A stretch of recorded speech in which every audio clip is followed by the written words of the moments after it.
around whether you can do it and make those decisions and be able to move forward quickly if you don't have financials that are in place that you can very easily figure out whether this is going to work for you or not, or how can you tweak it so that you can make it work, maybe the next quarter or not. So that's how I look at it from the bookkeeping aspects of things. And a lot of times business owners initially don't see it, but once they start seeing that their financials are good and clean and make sense, and they start being able to, say, oh, we can kind of reduce expenses here, that'll generate a little bit more here, or even be able to pay their bills on time because, their credit can falter just because vendors can send you to collections very easily, and that's going to Yes. affect your credit. So you may have great credit personally, but if your business doesn't have good credit, it could just blow this whole project out of the water and say, no, it can't happen. So I'm really very excited to know that, there's different ways to approach this. And really, it sounds like they really need to talk to you if they're going to think about it at very minimum. But the fact that everything ties into each other, and that there's not just the financial aspects of it, but is the business aspect of it, that is really important to move forward with any of these projects. So that's really great that you have that experience, but it also allows me to be able to have those additional conversations, say, hey, now I understand this is a possibility, talk to your advisor about it, because you and I are always part of an advisory team. And Yes. if a business doesn't have an advisory team in place that is, you know, involved on a regular basis and that is giving them good advice based on good data, whether it's doing real estate, whether it's being able to take out a loan for working capital, all of this is for naught because you're never going to get there. So having that business knowledge is really important to be able to move forward with any of these strategies that you're talking about. Absolutely. Yep. And as you bring out about the bookkeeping, how and making sure what I call financial readiness. To me, that's the bookkeeping. It's extremely important. I will not work with a client who doesn't take bookkeeping seriously. If they say to me, "We'd like to bring you on," the first question is, "How do you keep your books? Who keeps your books?" And well, we don't really do that. We keep it in Excel. I said, "Look, if you want to work with me, you need to retain a professional bookkeeper because I'm not going to get involved with, I can't get involved in giving you advisory advice if I don't know your numbers are solid." So your point to having an advisory team in place, which absolutely includes the bookkeeper, you're not going to be as successful as you could. And like you said, from a financing standpoint and from an investing standpoint, I've had a couple investors lose deals because they had the money to come in with, but their financials weren't ready. And by the time they got them ready, the deal was gone. Mm-hmm. So you're right on point when you say making sure you have that advisory team in place, 100%. Yeah, and just in terms of the time of that we're recording this, it's become very difficult to get a loan through a regular, agency like a bank or community bank or something like that.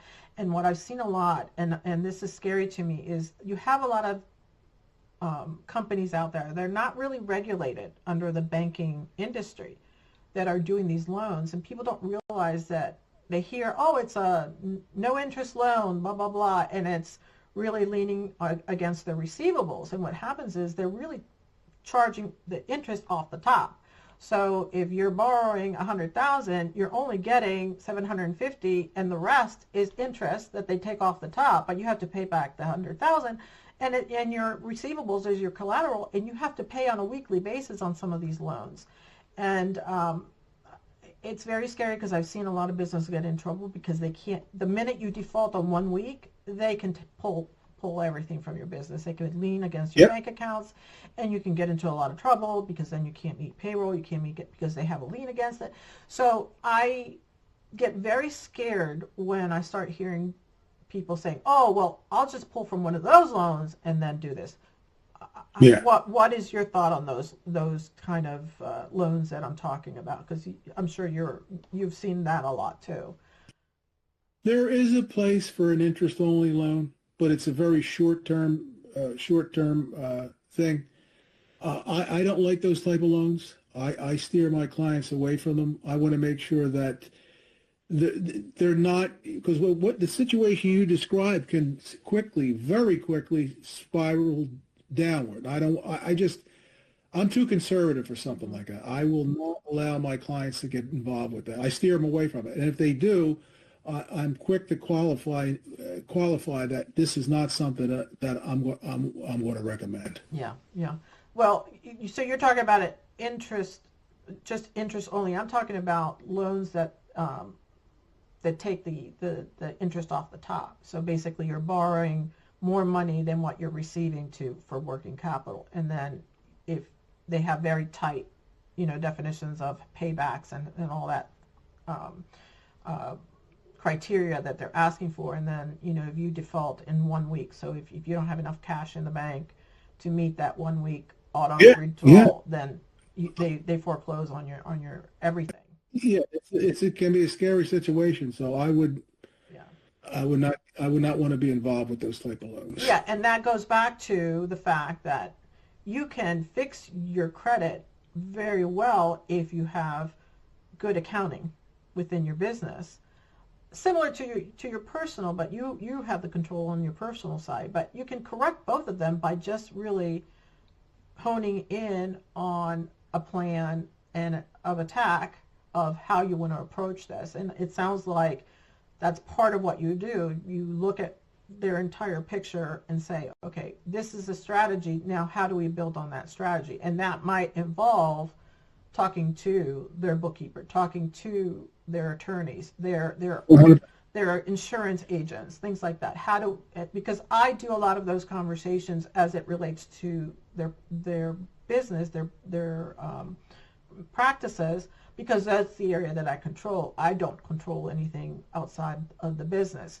But I always say to them, make sure that you're talking to an advisor and looking at the full picture, and that they understand not only your personal versus business, but also understand your industry. So yes, and that's a good point, because I may have conveyed that I really do a lot of real estate strategies. I do, but my first meeting with a client is a discovery call. I do a 1-hour discovery call where I follow up with a report for them. I look at their personal as well as their business, because I'm going to make recommendations for them at a personal level where we can get some set things up where they can take advantage of as many above the line deductions as they can, because AGI is a driver of a lot of factors in a tax return. But yeah, I do the whole thing through, make sure I get a good picture of what they're doing, able to speak to some of the other strategies while diving deep into the real estate piece for them, which is what they come to me for. But I tell them I do a deep look on personal and business. yeah, so it's a holistic approach to their life, their financial life, really. Yep. Yeah. And like you pointed out, I view myself as the quarterback. I don't know everything when it comes to insurances, investments, and things like that. But I would tap into making sure that I'm in touch with their bookkeeper on a monthly basis, maybe their investment advisor on a quarterly basis.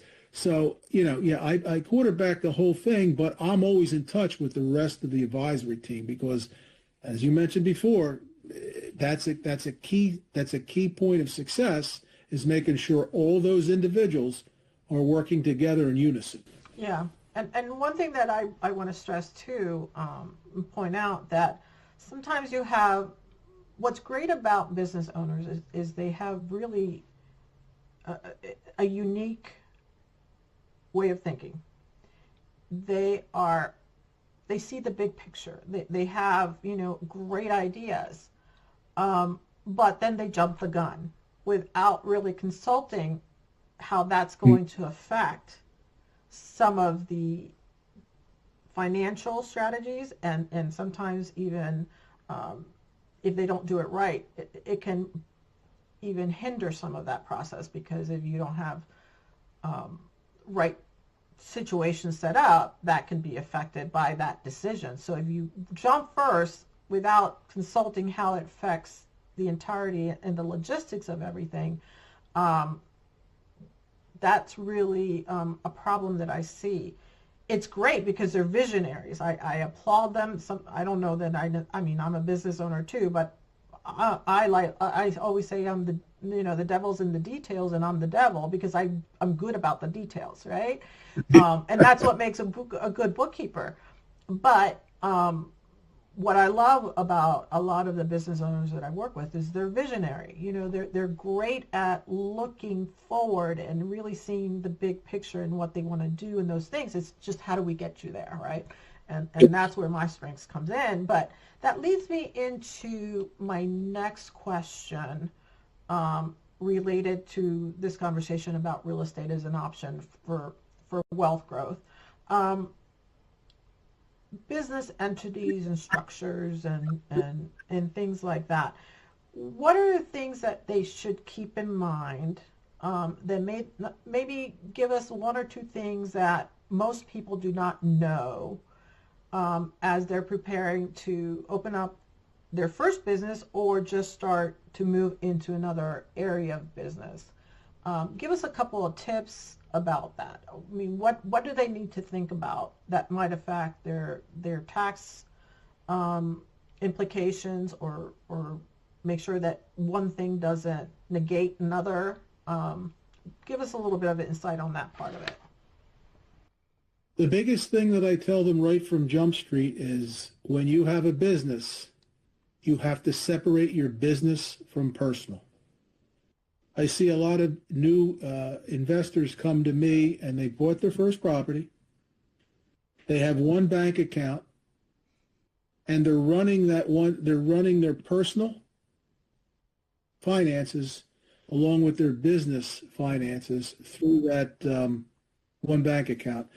And in the eyes of the IRS, that opens that individual or individuals up to scrutiny, because they may be trying to, or not trying, but inadvertently writing off personal expenses as a business expense. And I know you could speak from that from a bookkeeping standpoint, because I'm sure you've seen countless times where you're reconciling the books and you asked your client, what was this for? Oh, we bought that, we were out.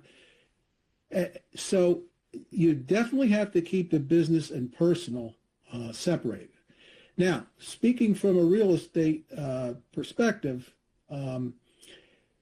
the only way to, other than when you initially buy a property, you're going to have it in your name, okay?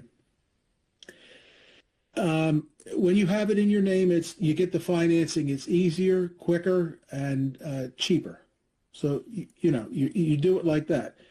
But when there's a point where you're going to want to move that property out of your name into a single member LLC, you're going to want to put it into an LLC. Why do you want to put it into an LLC? Again, a lot of people say, oh, I'm going to get an LLC so I'll save on taxes. LLC does nothing for taxes. And there's no tax benefits whatsoever. The LLC gives you asset protection. And what I mean by that is this. Let's say you own one rental property and it is in an LLC, and one of your tenants falls down the stairs and has a major health consequence as a result of it, and your coverage of insurance is good but not good enough, so they want to try to come after you personally. They cannot come after anything you own personally. The only thing that they can get at is whatever assets are inside the LLC. So Two strong points: separate business from personal finances, and make sure that at some point, I would say, when you have enough equity built up into that property, I would say then you move it into an LLC for asset protection. I did mine as soon as possible. Mm-hmm. I mean, there's people worry about in the mortgage clause. There's a clause called a due on sale clause, which says if you transfer ownership of the property, we can call the loan in full. Mm-hmm. I always advise my clients of that clause. I ask them to speak with their attorney. The attorney will advise them that in theory, the only thing the due on sale clause, how you can get tripped up in that is if you actually stop paying the mortgage, then they're gonna find that out. But in reality, the mortgage that you originally got may have been sold 2 or 3 times. It's something that they're not going to pay attention to unless payments stop on the mortgage. So if you can, from the initial start, if you can get your clients to understand those two concepts, they're going to be way ahead of the curve when it comes to scaling their portfolio. Fantastic. That's really interesting and really great advice.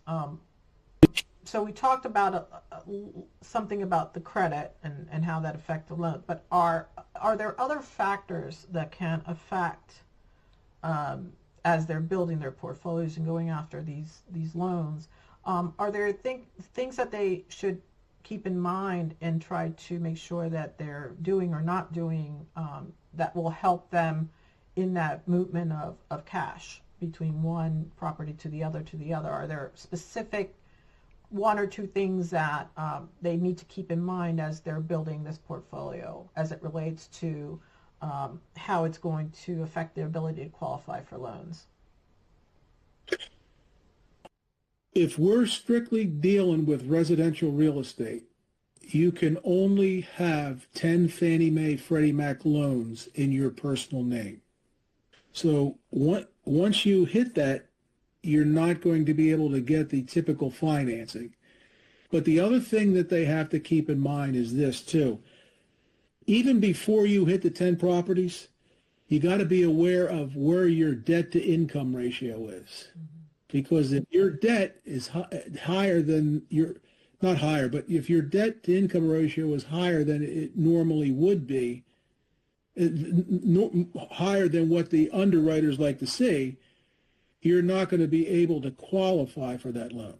That doesn't mean that means at that point, you're going to have to switch. You're going to have to keep in your mind, you're going to have to change the type of lender that you deal with.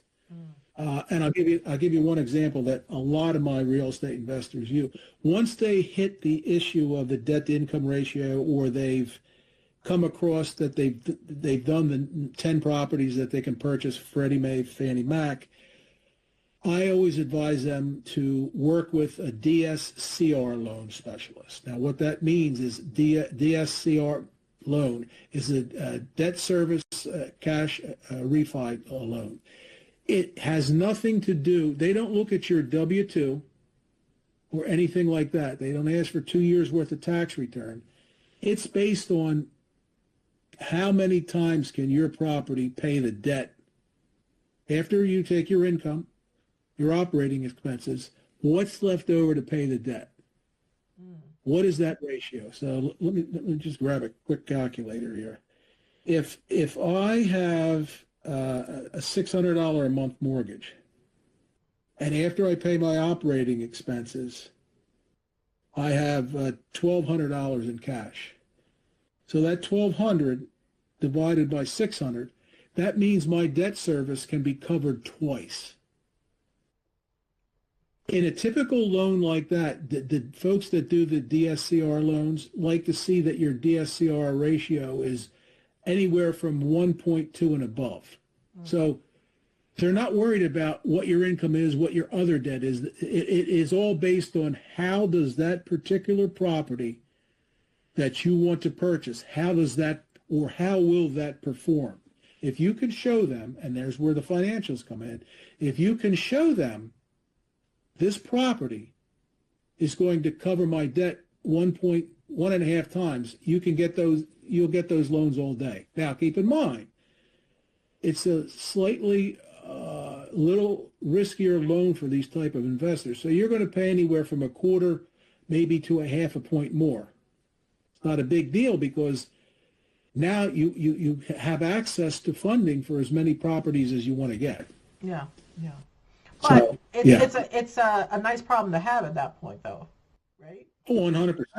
Yeah, So, yeah. so if you've reached that 10 property limit and you have to deal with that problem, that's a good problem to have. That means you're doing something right and you're making the right decision. So I would think that at that point that individual would be able to then understand and meet that criteria, hopefully, because they obviously have reached to that limit and are doing a good job.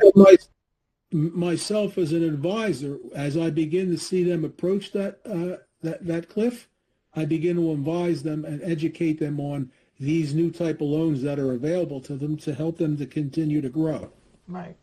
Which is again, the other part of the importance of having somebody like you who understands all of that and the tax implication and in running the business, because then the conversations could be more robust. If you have, again, going back to that advisory team that can give the different perspectives from their approach and their knowledge base, then that conversation becomes more intelligent and more qualifying to really make those better decisions. It's not that every decision you're going to make is right, but you can make a more intelligent, qualified decision, and you can plan better. And every bit of data that you can gather that allows you to make that decision in the end is what's going to take you over that line of improving that financial investment. I call it next level. Yep. So I love having those conversations, or at least putting those things into their mind. Like having conversations with people like you allows me to be a better advisor to them, because then I can say, well, I know this might be an option for you. Talk to whoever it might be, whether it's their attorney, whether it's their agents, whether it's their CPAs, or a consultant. We all have our roles, but as I'm helping them internally build their infrastructure, the goal is to make them better and grow. And I've been able to do that within the business itself. But then when I see that when they start making some money, when I see that they're taking distributions that are quite large, I'm like thinking, well, what are you doing with those distributions? What are you doing with that money? Because I hope that you're not just putting it in a bank or, going on vacations, especially for somebody who's younger who may not have the experience. I like to be able to put those things in their mind and say, hey, have you started thinking about XYZ? If you have a young physician, because obviously I don't just talk to the partners, but I run into some of the associates, and they'll say, oh, this or that or the other, and I said, well, I see you're making, obviously I have insight as to what they're making. I say, well, maybe you want to start doing something for your children, putting money away for them, or start putting money away for buying a property, or putting things in their brain so that they can start planning. But this sounds like also for them another thing to put in their minds and saying, this might be a possibility for you to do. So this is a very exciting topic, and I'm so glad that you've been here to give us a little bit of insight as to what we can do as an option other than just putting money in the mattress or investing in the stock market. But allowing us to understand another piece of the puzzle that can allow us to have more robust portfolio for the future for our physicians and our business owners. So Bill, we're almost, we've been talking for a long time now, and I think you've given us quite a bit of information to digest, and I do appreciate you being here. This has been a great conversation. For everybody that maybe has only seen a little bit of this video, I'm with Bill Thompson. He is a CPA, CFO, and also a real estate magnate, if we can call him that. He has a really nice portfolio of properties and has been doing this for many, many, many years and has been successful at it. And I hope that I, Jeanette Delgado from JD Management, have been able to provide you a little bit more insight as to what could be helpful to my physician owners, and now after this conversation, also maybe some of the associates that are working under physician owners or maybe looking to diversify a little bit. So Bill, Sounds good. thank you. And as promised, I just dropped my website in the chat, so if anybody's interested, they can reach out. And I thank you for the opportunity to present on your program. Thank you. I really appreciate you being here, and you know, I hope that somebody out there really starts reaching out to you, because it sounds like they could really get some great advice and really build a great life and legacy for themselves and their families and their businesses. Thank you, Bill. Thank you. Bye-bye.